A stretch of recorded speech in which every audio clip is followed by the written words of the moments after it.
The following podcast is rated G for gammon. Please be aware it may contain some coarse language and is not suitable for children or gammon audiences. Say true God. Seriously? Say true God. God. Always say true God. Seriously?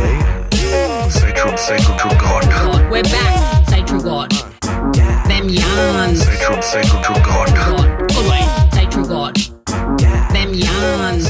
Say true God. God. We're back. Hi, welcome to Them Yarns with Carly and Aaron Nagus. Everyone's loving the remix, brother. They love Courage's remix of the intro. I did a poll on Instagram. If you're not following us, you can follow us at Them Yarns, the podcast, on Instagram, TikTok, whatever that is, and on Facebook as well. And yeah, everyone, I put a poll up. You want the remix? Do you like the original? And 83% love the remix. So we're sticking with the new remix. Sticking with it. With our unofficial official producer, Courage. Yeah. Thank you, Courage. Shout out, Courage. If you're not following us on Instagram, shame on you. Shame. Ding. Oh, start already. We can't even get 30 seconds into this podcast talking silly. Talking dumb. You know what happened last weekend to me? No. My sister sent me, my niece came to visit me from Cairns, and she's like, oh, I've got a present for you from Mum. And I'm like, what present? And what's it for? And she goes, it's for your 40th birthday, which was Deadly. in April. 42 now. You're 42 now. I'm actually 45. Yeah, that was about 5 years ago. Why? This was April, May, June, July. That was literally like 3 months ago was my 40th birthday. My sister finally sends down, my birthday present. And, you know, it's actually really nice. So what she got me was a big photo album, and she got all of my childhood photos that she's had because she kind of like inherited some. You know how like the older sibling always gets photos for some reason? Yeah. So she put all the photos together for me and got all these little cutout things and put them all between, and yeah, it was pretty cute. Some of the photos, like, clearly I was cute. Still am, but you know, not as. Did you know I was actually brown when I was a child? Like, I was a little black kid. You had brown skin? I had brown skin, yeah. Oh, interesting. Now pasty white. The city, Michael Jackson. That's who I am. Do you think that's because you live in the city now? No, I don't know what happened. It's you like sit inside all day at work. It's probably that, or it's North Queensland sun too. Growing up, but I was a little brown child. But I had like little blondie like hair, you know, like them little kids out in the desert. You know them. Yes. About the desert. That's what I look like. And now I'm pasty white. But such cute photos. But there was one photo in it. There was a couple of photos that are questionable. There's one of me in the bath naked as a baby. And I'm like, did we need that photo in there though? Well, that's for you. It's not like you're putting it on Facebook, which like my mom did for me. Come on, guys. Put a naked photo of me as a baby on there. I was like, why? I've got that photo now for life. So thanks for that. I don't know where I'm ever going to, look at that, but I'm like, cool. Like, who's going to get that when I die? Like, who's going to get my naked photo? Like, I don't have kids. It's not like something you can just pass down to your children, like your naked photo as a baby. Yeah, that's right. I was thinking, what are we going to do? Because, like, the generations before us, they had, like, the biscuit tins and stuff of photo albums, and I got a bunch of those. I got, like, in the shed, I've got like 2 boxes of like just photo albums and stuff. Yep. And my kids have got like a few photos, but like that generation before us, we're going to get all their gear. Like, I know my mum's just got like a house of photo albums. Welcome to my world, bro. I got my mother's stuff. All of my mother's stuff, I got it. So think about that. Start to declutter, because I can tell you when you leave it for your kids, it is no fun. Especially when they got siblings who all want something. So let's not go there. But in the photo album, though, there was this photo that was actually like a bit of a moment for me this week, which was my mum. The photo was of me, my older sister, and all these like white people sitting around a table. And then there's my mum. And I'm like, who is this? Like, what is this? And then I realized it was a photo of my mum and us as kids at her AA meetings, which was like, it's a strange photo to have in your photo album of like your kid memories, right? Because it's like it's a bittersweet moment. It's like, no, normal kids don't have like photos of them at an AA meeting, like. Yeah. But some of my earliest memories, my mum was a pretty serious alcoholic, and I'm sure she wouldn't have minded me saying this. Like she always looked after us, but had a pretty big drinking problem when she was younger due to trauma, intergenerational trauma and other things. But she went to AA when I was like, gosh, I would have been about 5 or 6, I reckon, maybe even younger. So, and that's some of my earliest memories is going to AA meetings and sitting in the corner and just colouring in at like this AA, because it wouldn't be any other kids. It was just like... Yeah, just you. Yeah, just me, and then my sister's like 7 years older than me. So it would just be us. And she went to AA, and she wasn't a religious person, but AA was obviously there. So she did it, and she got sober. She didn't drink. She stopped drinking alcohol for like 20-something years till she passed away. Yeah. Wow. Yeah. That's crazy. Yeah. So I remember like just growing up, and she would be like, black family in the 90s. I'm not going to lie. Everyone's smoking. Everyone's, smoking yandi. People are drinking. Like it was just, it's Australian culture, but in our family, that's everyone was doing something. And my mum didn't. She smoked cigarettes, but she didn't, she used to, I think back in the day, 70s, like everyone was smoking Everyone was smoking marijuana. back then. So she was just sober for that long. So you'd be at family parties and my mum was the only sober one. Yeah, totally. It was weird now when I think about it now. At the time, it just was kind of like normalized.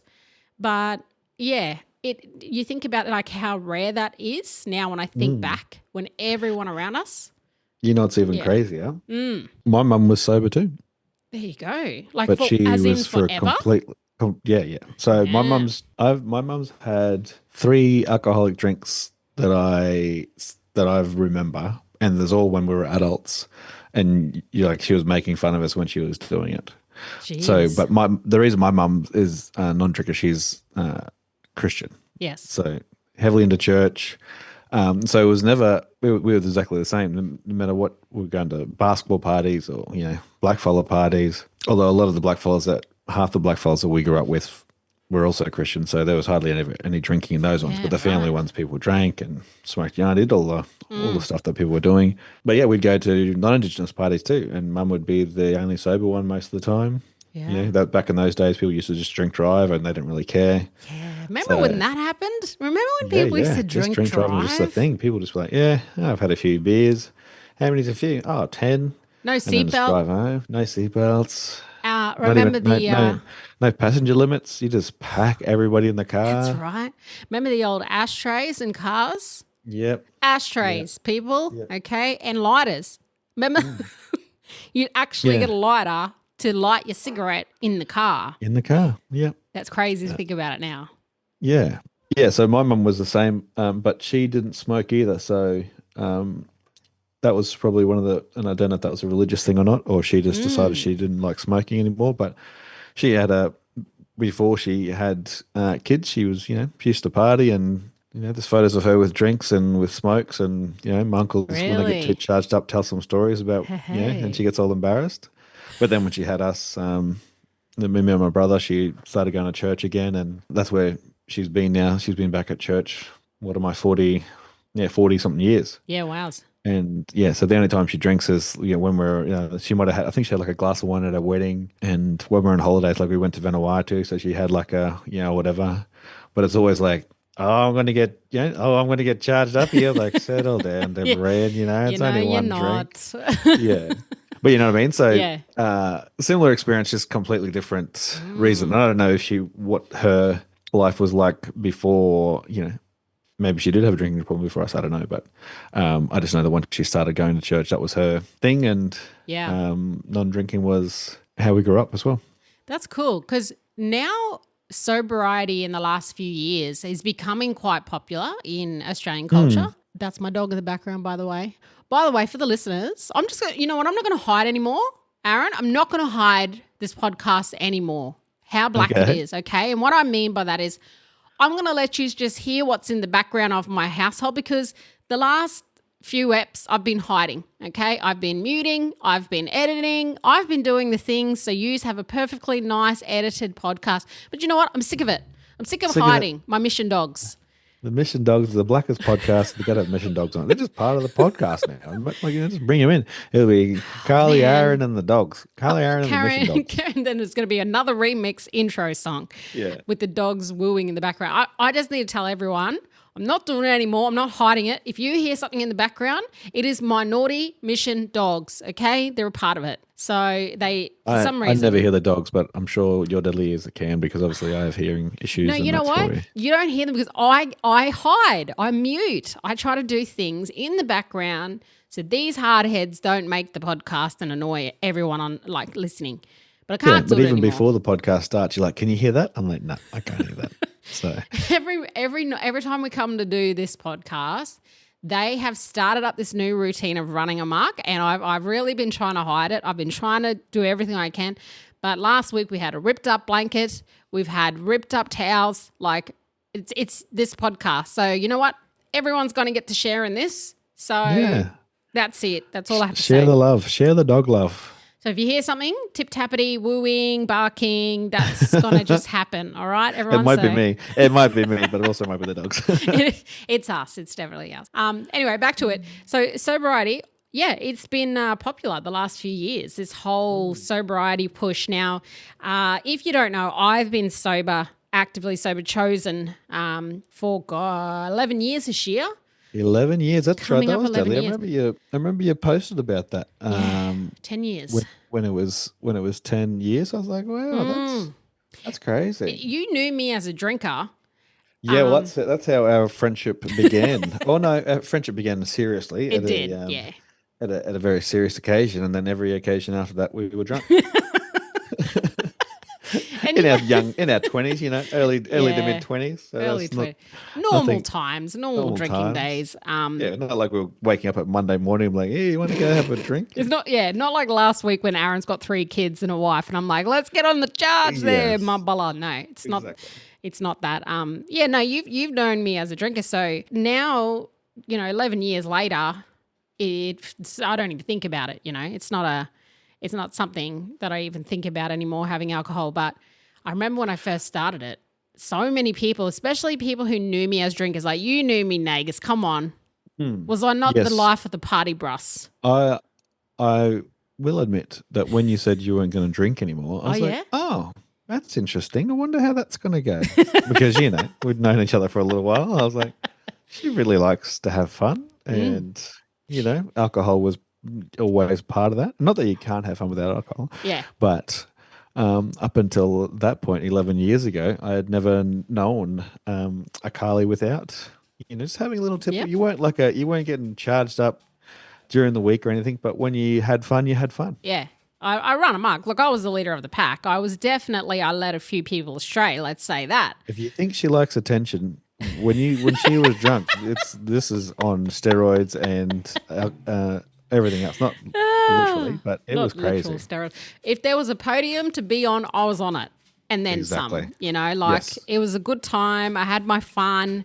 And the people that I told when I'm not drinking, people just didn't believe me because they're like, there's no way, like you could be able to do it. And I honestly didn't even set out to do it, that I thought I was going to just, go sober and that I was going to stay that way. The way I went about it was a lot of people think when you say, oh, I'm actually sober, I don't drink, people think you've got an issue. So like, oh, you must have had an issue with alcohol. Yeah. So when I just say, oh, like I've been sober for however long, really?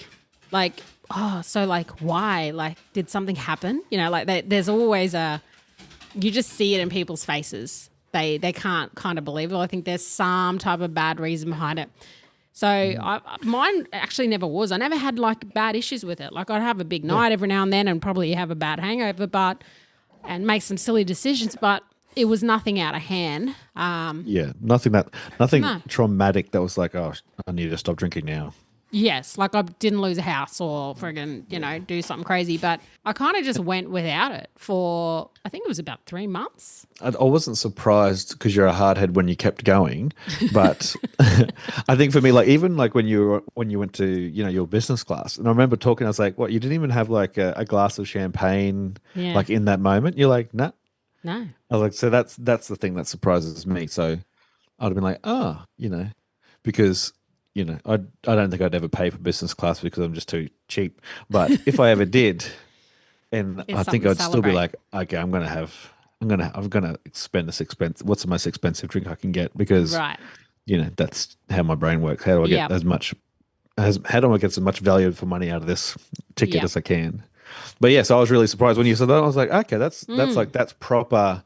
Well, that's proper dedication. That you were like, Yeah. no, you know what? I was like, yeah, like I understand the mocktails and stuff. That's all cool, but I thought, yeah, business class on a plane. I'd be like, what's the Yeah. most expensive drink you got?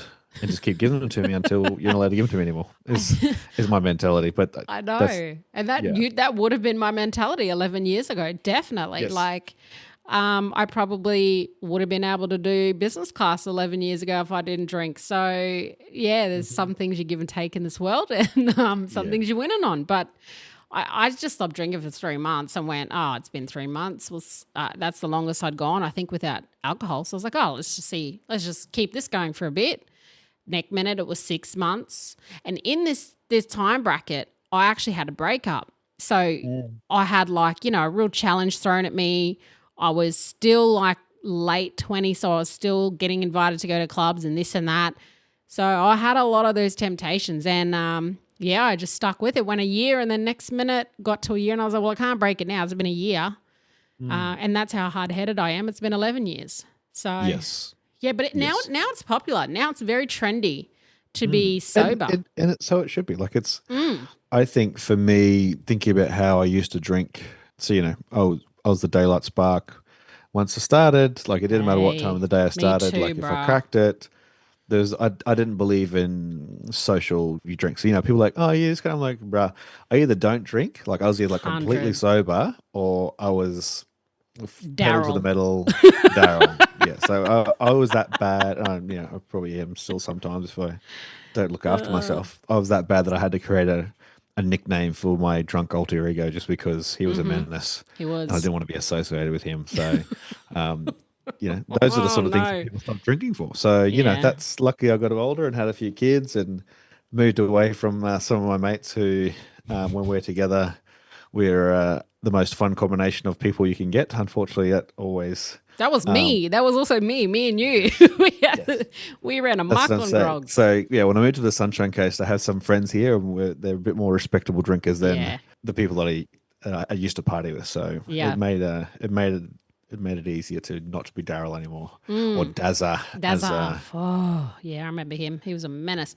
I think just seeing my mum being sober, I had that as something, obviously, that I was like, I know it's possible, even though I never looked at it as motivation because I ended up drinking even though my mum was sober. And my sister also, she's, I think maybe drank maybe one drink for her 18th birthday, but she was always like not a drinker. She's never drank. Wow. Yeah. So then I came along and I was a little rebel child and then that was it. I started drinking. My mum was not happy, but it was like my choice, whatever. But then I went on to drink, in my late teens and when did I start drinking? Late 20s. So, God, that sounds like a long time ago. Late 20s, I was stopped 11 drinking. And years. now I'm 40. Come on, relax. Yeah, that's crazy. So, yeah, my mum, like I was someone I could look up to go, oh, I know it's possible. If I want to stop drinking, if I really wanted to, I know I could do it. So I think maybe Yes. that, even though subconsciously at the time I wasn't thinking like that, I look back at it now and I probably was like, oh, it's easier for me. Yeah. I've had a lot of people actually ask me over the years, how do you stop? Like, how do you stop drinking? I think I want to do sobriety. And I always thought it was simple. Like I always thought it was like, just stop. But it's stop. actually, it's not. And I've got to honor that when it comes to people asking me because everyone's got their own journey and everyone's got a certain type of resilience, determination, and that's on a spectrum and that's up to you. For me, it was easy because I didn't have issues with it, but Some people really are attached to it, and it's attached to trauma. It's attached to all sorts of things. I think for me, if I think about being sober, so the longest I've ever been sober, I've had 3 children that I'm aware of. All right, you can't say that, bruh. And so my wife and I, we enjoy a drink together. Yeah. That's not a surprise. That's how we met. But we've gradually, drinking less and less as we get older. But she would always say, it sucks when she's pregnant because I get to keep drinking. And so I said, all right, if we have one more baby, I won't drink for the whole pregnancy. And that was the first time I was sober by choice for I think it was the 9 months. So the only time I drank, I said, if the Broncos make the grand final, then that's the one day of the year that I'm going to drink. I'm going to break it. Because, so and the reason why I say that is, sometimes the drinking is just a social thing. Yeah. I was like, in my brain, I was like, well, I can't go to the footy and not drink. But I've done that now that I have kids, I've done that so many times now. It's not even it's not a but thing. back then I was like, oh, I can't go to the football and not drink. So, Correct. And it was really weird for me not having not drank. I'm not a small person. I'm 100 something kilos. So to get me drunk, it takes a little bit anyway. Yep. But I was like, oh, I'm going to get drunk so quick. I haven't drank in so long. And as one of my cousin brothers there, Matty Cook, we flew down to Sydney. I was just on it straight away. I was like, yes, I'm ready to party. But I was like, Drilled. the drinks they sell are all 1 cent a drink. And, so I'm like, I just couldn't get drunk. So I was like, I'm just wasting money here. Like, I just can't get drunk. I'm just drinking beer because I feel like that's what I want to do, but it's not doing anything to me. And it's like, it was one of the first times I felt disappointed in the middle of a session. Like, oh, like what is happening? Like, this is rubbish. That's how it was getting for me towards the end of drinking. Because the same as you, I'm spending like $200-$300 a pop to get charged because I can drink. Drunk, yep. And I wasn't just a girly girl drinker. I would be awake with the bowlers drinking still. Yeah. The we're next day. We're drinking out of jugs. We're not just like having little dainty, mocktails, cocktails. We're like, just give me whatever you got and I'll drink all of it. Correct. And I'm doing Chartreuse shots. I'm doing Smirnoff Black. So I'm doubling, triple shot capers. Like, no need for it. But that's what it would take for me to get charged up. And it got to the point where I was like, it's same as you. Like, I would associate socializing with drinking, or Friday nights are for a beer and watching the football. It was a routine. Exactly. And it became like a routine thing. Like, I can't possibly watch football without a beer. I can't possibly go to the football without a beer in my hand. So it's like all those things. I can't go to a bar and not have a drink. We just used to socializing. We're used to having that engagement where we're like, that was the social lubrication. Nothing bad has come from me being sober. Yeah. Nothing. There's not been one bad thing. Everything has been positive, down to my relationships, my choices, my friendships, my money, like everything.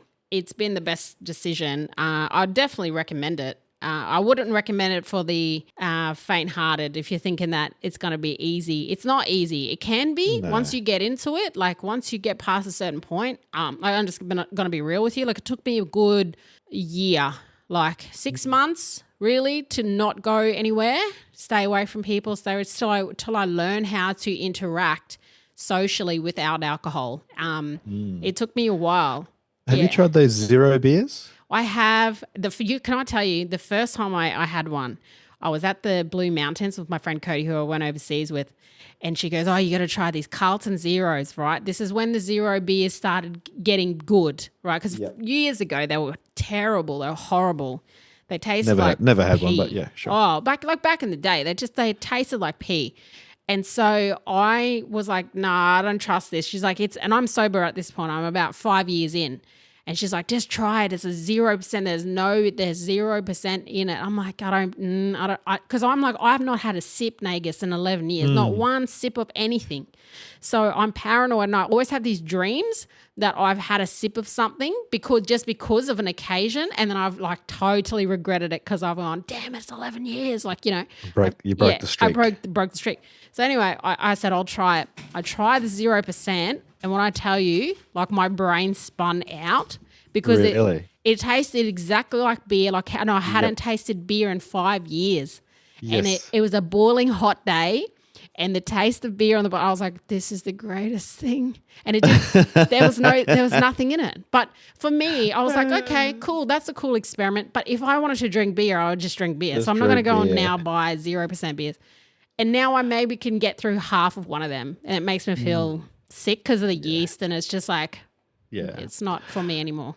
So I have a few mates who are sober, chosen to go sober. And yeah, that's they'll bring the zero beers, whatever they're called, like Yeah. whatever brand they have their own. They have their favorite brands and stuff now, or we'll be at a bar. We'll go to a Christmas party, and they're like, honestly, like I don't usually do it, but when I'm in social situations, it's just easier to have a Correct. zero beer in your hand because people see the can or they see the drink, like, oh yeah. I said, but if I'm drinking like a lemonade or a raspberry lemonade or something, just to give me, one guy's like, he used to have raspberry lemonades because he's like, I just felt tired, so I just Yep. have a raspberry It lemonade. just to pick picks me you up. up. Yeah. And then people are like, oh, like, why are you, like, are you gay? Like, what are you doing, bro? Like, so like dumb. a man couldn't drink raspberry lemonade at a Right. pub because, Stupid. everybody else was drinking beer. And so he's like, it just got really awkward. I got sick of Yeah. explaining myself. That's the And he said, biggest but thing. I still want to have that social interaction. Yes. I just got sick of explaining myself. So that's why I started drinking zero beer. Yeah, and everyone, that is the biggest challenge that you will have. If you're thinking about going sober, the biggest challenge you will have is from everybody else having an issue with you being sober. It's nothing to do with you and your own thoughts. It is all comes down to people going, we're just going to have one sip. What about just one? I had someone go, well, if I get married, you have to drink at my wedding. Like this type of crap. Yeah, like yeah. Like no, I don't. Like, Well, that's it's the your whole- 40th. Aren't you going to drink for your 40th? No. Like, I had it for my 30th. It's your 30th. You got to have one. No, I'm not. Honestly, the best tip I can give anyone, if you're thinking about going sober, when you're out in a social situation, it's like, what do I do with my hands? Go and get a drink of something, generally a Coke. No one humbugs you because they see that you're drinking something, and then that's Yes. it. And then the best Yeah. part, And Nagus, it could- slip out when everyone's charged Yeah. up. Everyone's charged up. They don't even know you're going. Nope. What is it called? The Irish goodbye? Is that what they call I it? don't know. I just call it smoke bomb catches. Yeah, I I'm think they out. call it the Irish goodbye these days. Right. And can't have the podcast without talking about blackfellas. The cool stat on this week. I love how you're always going to drop a topic. stat. You're such a nerd, bro. The cool stat on this is that Come on. Aboriginal and Torres Strait Islander people are actually more likely to be sober, abstaining from alcohol, than other cultures in Australia that aren't religious. So like obviously, if you're Muslims, they're more likely to, Yep. as a religious group, but for cultural groups, the There you go. blackfellas we're the most likely not to drink. And it's funny because I didn't even factor that in when I stopped drinking. And then as the years went by, and this is something I've told one of my bullers who was inspired by my sobriety journey. And so him and I would be messaging, and he said, he was just talking about it. I said, brother, your spirituality goes up. Like everything else goes up. So you learn more about yourself. You start healing, like, because you have to face everything raw, right? Like there is no alcohol to mask it. There's nothing. So any sort of proper trauma raw you're dogging. carrying, like you're raw dogging life, just straight sober. Like that's the flex for me, right? So Yeah. Yeah. I've heard some really cool things. So like some of my mates have gone on like sabbaticals, so they go sober and they start going on sabbaticals and they'll go touring, they go through the Buddhist yep, stuff and and they're like their brain, he's like, one lad is like, your brain just feels crazy. Like it's Yeah. like it's so alive, you're not killing all those brain cells, blah blah blah, and et cetera, et cetera. And I think of the way that I think sometimes how my brain works. I'm like, I probably killed too many already, but it's Yeah. never too late to start. And it yeah, not And I think it's cool. it is actually cool. There's a lot more mob doing it. And the thing for me now, as I've gotten through it over the years, the reason why I would never go back to it now is that I'm breaking into generational trauma. That's something Yes. now, like culturally, that I feel like it's a responsibility now for me. No one's placed that on me, but I've placed it on myself. And for me, it upholds my responsibility.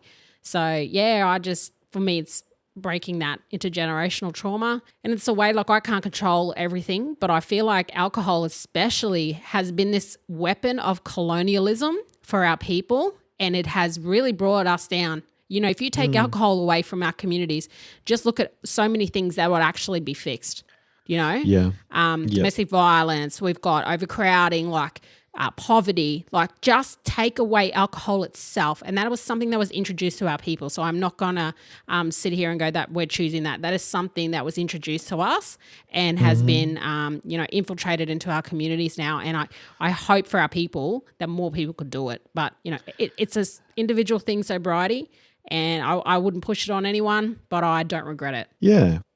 And I think, when you think about Australian culture, and, we have people who aren't in Australia listening to this, and they have similar cultures. So the colonized countries, when you're colonized from people who are some of the biggest alcoholics in the world, that's what they brought.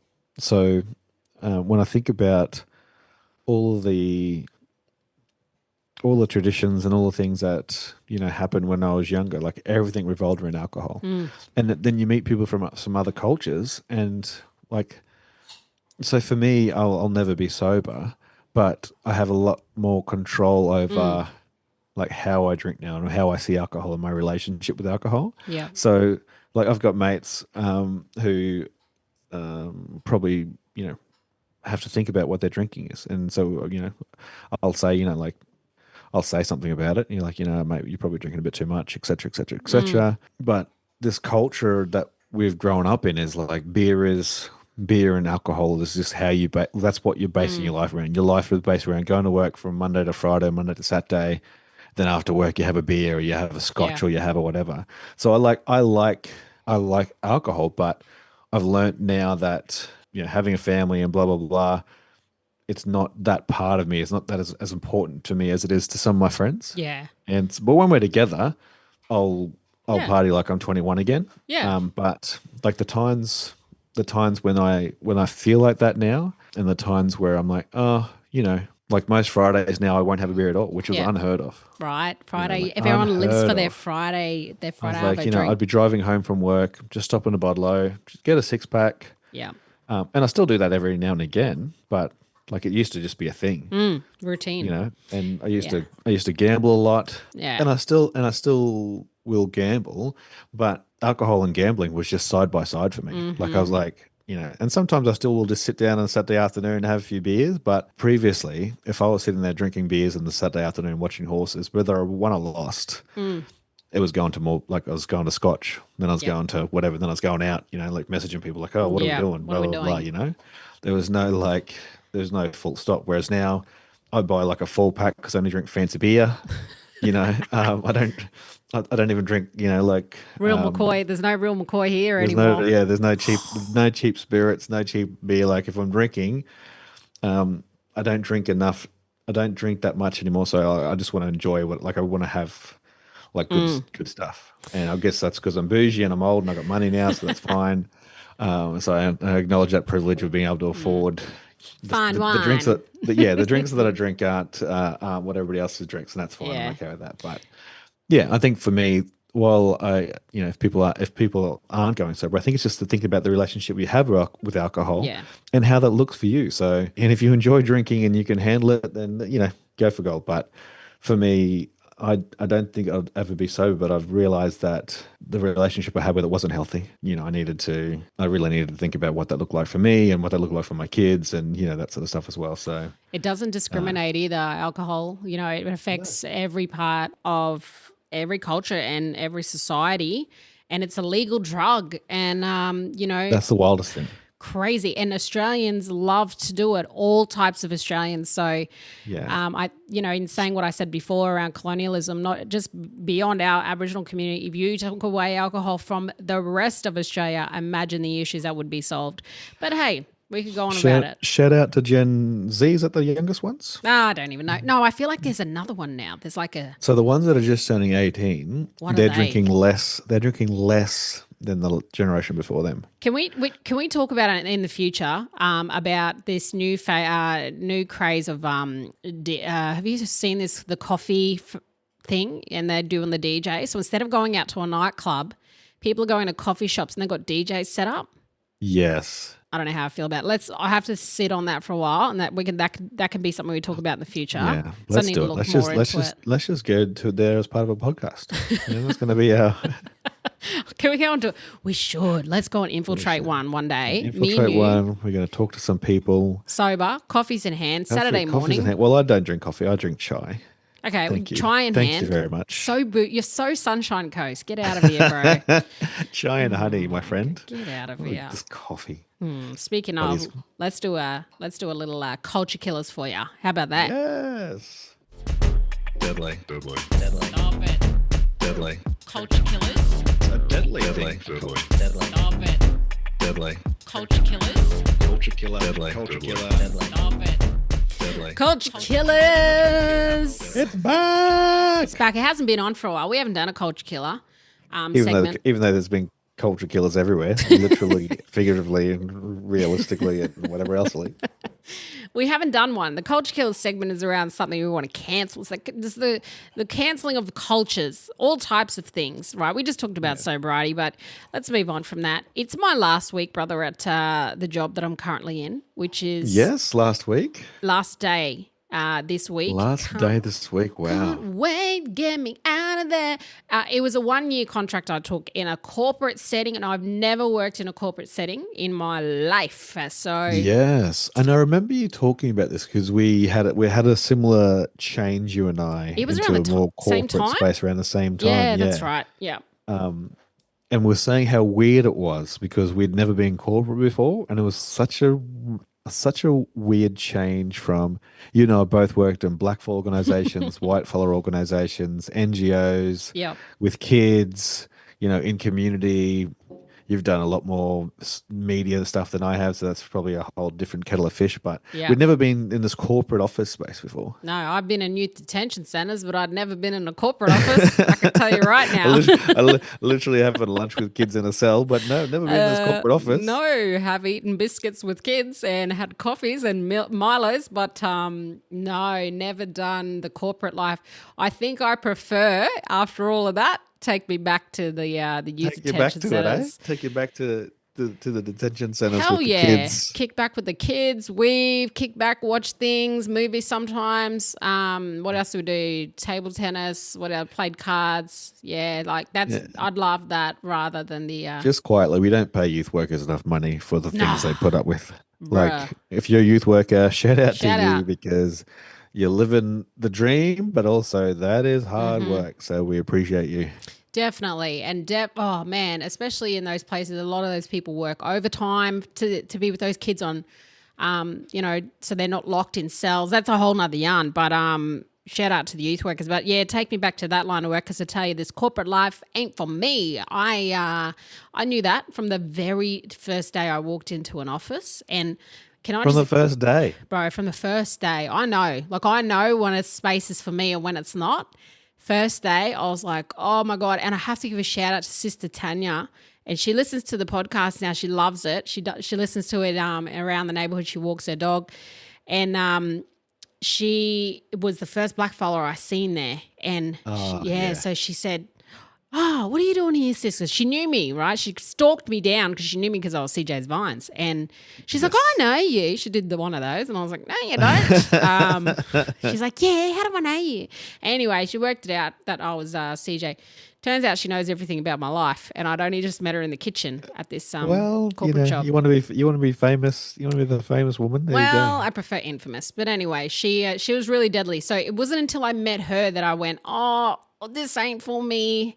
Then I met her, and then I met some other deadly black fellas in there, and I was able to survive because of the black people. So if you're listening and you've worked with me in the past year at this corporate gig, you mob are deadly. Thank you so much for making the space safe for me. And yeah, hopefully I did the same for you because Shout out to the mob. I love Honestly. having mob at work. it's so important. man, And especially it is. in majority white spaces, people don't realize like you feel like a fish out of water, man. And it's especially someone as well who's neurodivergent. Like that's another thing that, corporate space is just not embraced.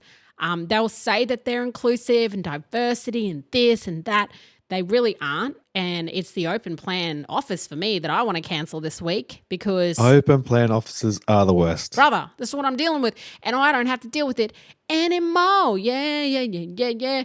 Cancel culture. Yeah. Bam, I canceled it because, I can't wait. I hate this office. Back in the office, brah. And now that I'm finishing this job, I can talk about it because they've got a mandate where they're going to bring everyone back into the office in 2025 for 60% of the time. And next year, it'll be 80% of the time. If that. Come on. It's out of touch, right? It's a lot. Anyway. It's very 2017.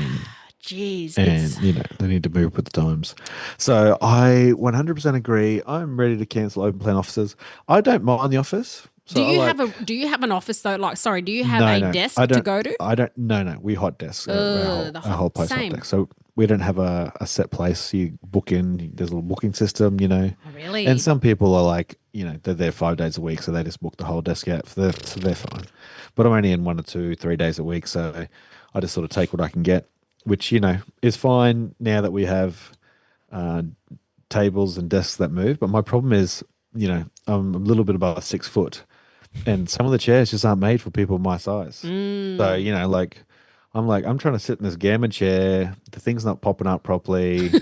I'm like, my knees are near my ears. I'm like, come on now. Like, what are we doing with our lives? Like, surely if we're going to make people come to the office, you're going to actually give them something to sit on that's actually going to work for them. Yeah. But like, I like the office. Like, I like seeing people. It? Yeah. I don't love it. I don't want to be there all the time, but I'm more like, I want to go there and see people every now and again. But because is it purely for Dorising? I am a Doris. So my beautiful wife will tell you that I pretend that I love working from home, but I go stir crazy. Like my ADHD energy needs people. If I don't get See, I'm the total opposite. So your dog's mucking up now? Yes. This is a black podcast. I live. There's two. He's opened the door. Dog coming in and out. Dog's behind me. Yes. Black podcast. Certified black. So you're the opposite? Yeah, I'm the total opposite. I can't be around too many people because I don't get anything done. I distract others and others distract me. And I can hear, I'm the person that can hear like down the corridor. I can hear more than one conversation, plus my own thoughts, plus something else going on. It's so sensory overload that by the time I leave an office, I am like drowning in my own energy because I've got nothing left in the tank. It's too much. Yeah. So health update for those following along at home. I've needed a hearing aid for the last 25 years, but I just keep forgetting to get one. I'm finally in the process of getting one. And I'm actually scared because I'm already overstimulated and I can't hear. Like I've only got 60%. I've only got 60% of my hearing and I'm already like, oh, this is too loud for me. But I've actually just started being rude since I've joined this job. I've actually just started being rude and just putting headphones on, even if I don't have anything in them. It just stops people from talking to me. And people walk past like do the whole you can't see me right now, but I'm doing like the pointing to me, pointing to you, like are you talking? Are you and I always like sorry. I'll just put my headphones because I'm like I don't want to talk to you, bro. Like get out of here. Fake. But yeah, so I don't even have like the pods because my ears are too big. I've got like the big headphones over the top, so you can see from like 3 bays away that I've got these things, these big black. I've got a big bald black head, big black headphones stick out of the I thought you were about to say big balls. I was like, come on, bro. Yeah, like, them too. But anyway, I can't see them, or else I'd never come near me. No, that's why you can't sit on the seat. But yeah, so I've started doing that for my own sanity. So I interact with people when I want to interact with people. But yeah, so during COVID, I thought I was doing great, but yeah, she was like, you need to go and see some people because I'm sick of you. Get out of here. Sick of you pretending like this is okay. Like you're losing your mind right now. Well, at least so I need some office time. Like my brain needs some interaction. I don't know what sort of, that's not golden retriever energy. I don't know what sort of dog that is. Staffy energy maybe. But Staffy energy. I don't mind. Like I was working full time from home in my previous role, and then I started this role and it was 2 days in the office and I was like 2 days is fine, it's going to be okay. It was not okay. I've struggled through the year And on the last week that I'm getting out there, they're upping it to 3 days. So thankfully, I'm not going to be there. Oh, that's the headbutt stuff. That's Next year, 4 days it'll be. I don't know. There is this big push from companies, right, to come back in. It's been going around the last couple of months. So like, should people come back in the office? I just don't. I think if people can do their work from home, let them do it. If they're not performing, then sure, make them come back in and play Darwinism, do what you have to do. But I just don't see it, just for the simple fact of we work collaboratively, but then everyone sits in the meetings and you've all got your headphones, you're sitting there on meetings because there's not enough meeting rooms. Like, it's crazy. Yeah, that is one of the things that I hate about being in the office is there's never any spaces to take a phone call. There's never anywhere to have a meeting. So like you're literally sitting in like the corner of a space, like weirdly against a door, having a convo. Yeah. We've all done it. Yeah. And then you're spending money. Like, I don't know about you, but when I'm in the office, I'm buying coffee. This is the reason why they want you to come back in the office, right? Yeah, they need trying to boost the economy. Come back in. I buy a sushi bowl. I get 2 coffees minimum. Like, I'm spending up, Plus, luckily it's 50-cent fares in Queensland, but otherwise I would have. Exactly. You're paying. I used to drive in. I live an hour and 15 minutes away from my office, driving straight 110 k's an hour on the highway, and so that's petrol. When I used to drive in because I didn't like catching the train. Now I catch the train because it's 50 cents, but I get there, with chai and banana bread, and when I eat, bread. What a Sunshine Coast guy! Come on, I know. That's how surfers eat. And when I eat lunch, you're not a surfer. I look like a surfer. You're not. Got no shoes on. I wear board shorts. You're none of them. I live things. on the beach. I'm golden brown. I'm golden brown. Like your banana bread. I'm golden brown like banana bread. Knock it off. But, but when I eat, like, I don't have like, like everybody's like, I'm just going to have like 2 sushi. I'm like having like biggest sushi feed. And teriyaki chicken bowl and something else, like $50 feed. You don't get over 100 kilos like me eating like a little gammon sandwich. Everyone's like, I'm just going to have a sandwich. Like, a sandwich? What is this? Knock it off, one sandwich. Yeah, I don't know. I just don't think it's for me. And thank God I'm out. So I'm very excited about that. No more office life for me. No more office life. No more headset life for me. I have one of those headsets where it literally comes down to your mouth. It's like a call center type. And so I've done many a Madonna lip syncs while I've been at work. Strike a pose. You got to make the most of it, So shout out to all the people that I'm leaving behind at the job. They're deadly crew, and I'm sad to leave you coming back to the office 3 days.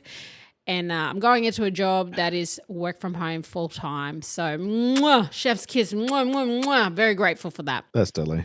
I'm staying at my job for a little while. Yeah. They're going to keep paying me, so I'll keep going until they stop paying me. You seem to like it. Good for you. Yeah. But if they start trying to make me come back to the office, what would you do, what I will be doing. I'll be going onto LinkedIn and be like, open to work.